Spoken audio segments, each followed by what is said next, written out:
This is my personal review of the Snoo baby bassinet from Happiest Baby.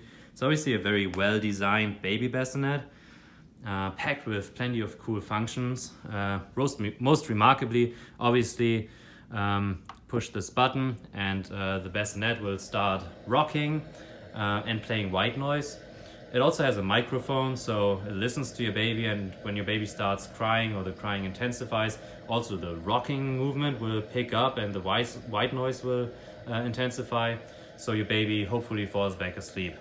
And Happiest Baby advertises this as one of the safest baby bassinets out there. I think one major function here is the swaddle that attaches to the sides of the mattress to prevent the baby from rolling over, which is cool.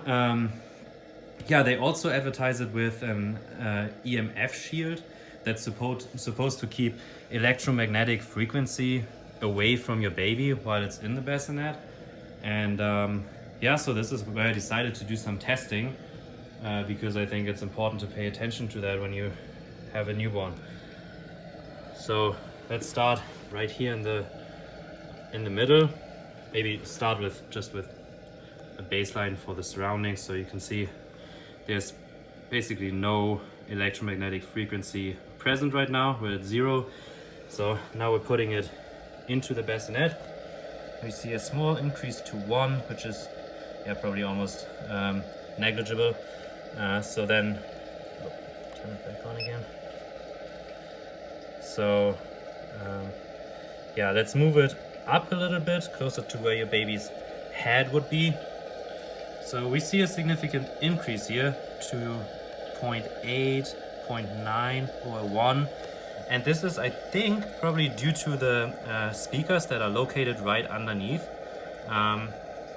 So that's something I personally would start being a little bit concerned about. I guess overall those levels would probably be considered safe by many, but I would still personally think about whether it makes sense to expose a newborn to that kind of radiation on a regular basis while it's sleeping.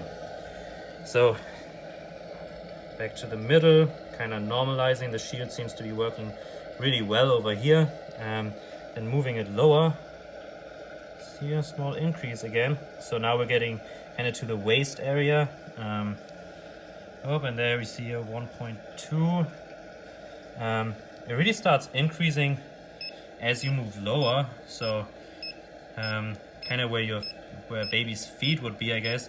You hear it beeping. It's really starting to be twice as high as I think is recommended or considered safe on a regular basis. So it's definitely concerning here to me. I guess you can argue it's only the feet that are getting exposed to that, but I guess depending on the baby's position, I mean, that might also be, if it's laying a little bit lower, might also be intestines or the pelvic area. So that's definitely something where you don't want to have that kind of radiation on a regular basis while a newborn baby is sleeping. So that was kind of a bummer to us. I don't know if anybody else experienced these issues. For me personally, this is a reason to, I think, return this bassinet, because I don't want to expose my baby to that sort of radiation when I don't have to. I guess the functions are really nice, but it seems like they come at a price in terms of radiation. And in this case, I think for us it's a no-go, and the bassinet is going back.